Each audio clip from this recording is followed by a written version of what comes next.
खान खनिज संशोधन बिल 2026 और दूसरा चंदा चोरी का मामला है। पूरे देश में कांग्रेस ने इन दोनों के विरुद्ध एक जन आंदोलन चलाने का फैसला लिया है और झारखंड जैसे राज्य में खान खनिज संशोधन बिल से जो हमारे हक को भारत सरकार ने, देश की सरकार ने छीनने का प्रयास किया है, एक भारी आक्रोश है, पार्टी का मानना है। और जो सच भी है, यह निर्णय संघीय ढांचे पर प्रहार है, वित्तीय संघीय ढांचे पर प्रहार है। राज्यों के अधिकार अपने आप में अलग है, देश के अधिकार अलग है और संविधान के अनुसूची 7 ने परिभाषित किया है कि वे राज्य सूची में कौन से विषय होंगे, देश के सूची में कौन से विषय होंगे, समवर्ती सूची में कौन से विषय होंगे जिनसे दोनों का संबंध होगा। और जो भूमि है वो राज्य के हिस्से में है, भूमि का अधिकार राज्य को है।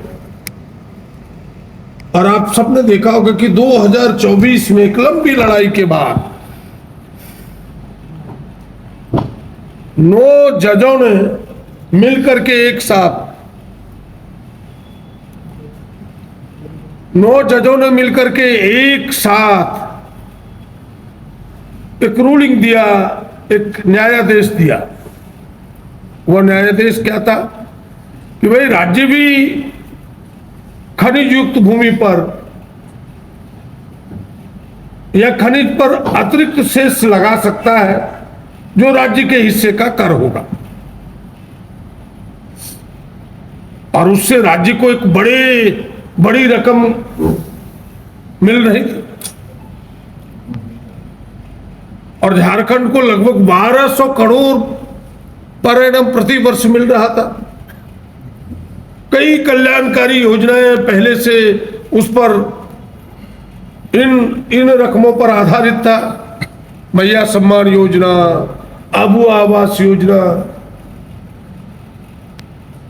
50 लाख महिलाएं मैया सम्मान योजना के लाभार्थी हैं। आज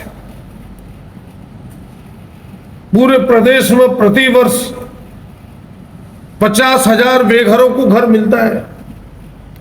उन सारे लोगों का हक भारत सरकार ने छीनने का प्रयास किया है। और इसके पहले भी आपने देखा होगा कि 2017 आप सब याद करें, जब जीएसटी लागू हुआ, जीएसटी का बेस क्या था? उपभोग था कि भाई जहां उपयोग होगा उसी आधार पर हमें टैक्स मिलेगा, उत्पादन पर नहीं मिलेगा। हम जैसे राज्य जो हम लोहा उत्पादन करते हैं, कोयले का उत्पादन करते हैं, हमें उसका लाभ नहीं मिल रहा था। लाभ मिल रहा था किनको? जहां उपभोग होता है। जो बड़े बड़े राज्य जिसकी आबादी बड़ी है, हमें उससे भी घाटा सहना पड़ा। 2017 से 2024 तक जो हमारे पास आंकड़े हैं, भारत सरकार के आंकड़े हैं, राज्य के आंकड़े हैं, 16,408 करोड़ का घाटा हुआ है। 16,408 करोड़ का। और अभी 2029 तक यह घाटा 61,670 करोड़ तक जाने वाला है, जो हमें जीएसटी से घाटा मिला, भारत सरकार के जीएसटी नीति के कारण, जीएसटी निर्णय के कारण।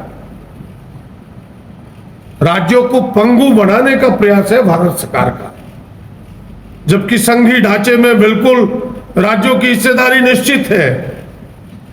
लेकिन तरह तरह के कानून, तरह तरह के दांवपेच ला करके वो चाहता है भारत सरकार की सबकी निर्भरता हमारी ऊपर हो। हम इस देश को अपने अनुसार, इस राज्यों को अपने अनुसार चला सके, कोई अपने पैरों पर राज्य खड़ा ना हो सके, पूरी डिपेंडेंसी उसकी भारत सरकार पर हो जाए, और फिर हम जो चाहें अपने चहेतों के लिए, अडानी जैसे, अंबानी जैसे लोगों के लिए, उनके लिए हम राज्यों से करा पाए। झारखंड की तमाम पार्टियों जो झारखंड का भला चाहती है, जो झारखंड के हितैषी है, कांग्रेस हो, झारखंड मुक्ति मोर्चा हो, अन्य दल हो, सबने इसका विरोध किया है।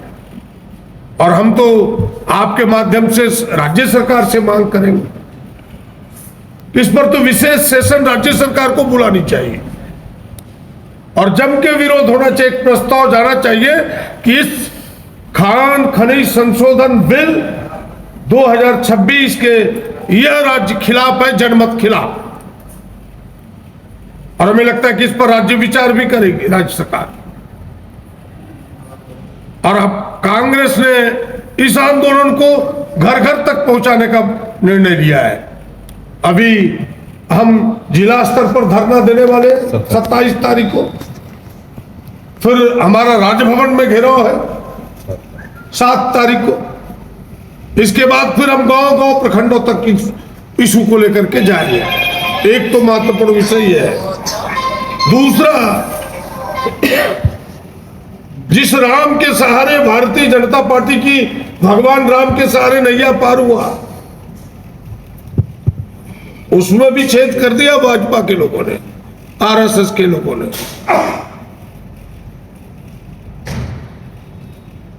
करोड़ों लोगों, भोले भाले लोगों को, हिंदुओं के, भोले भाले हिंदुओं के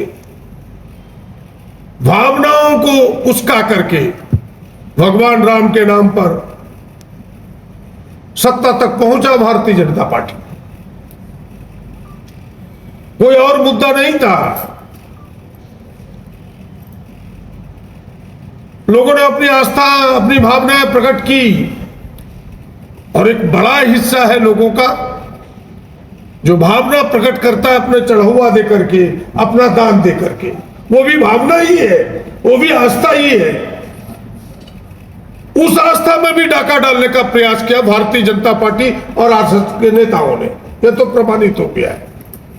आज उसे बचा रही है, उस पर चुप्पी साध रखा है मोदी जी ने, गृह मंत्री अमित शाह जी ने। चुप्पी तोड़िए और बताइए, देश के करोड़ों हिंदू यह जानना चाहता है कि भगवान राम के खजाने का लूट तुमने क्यों किया।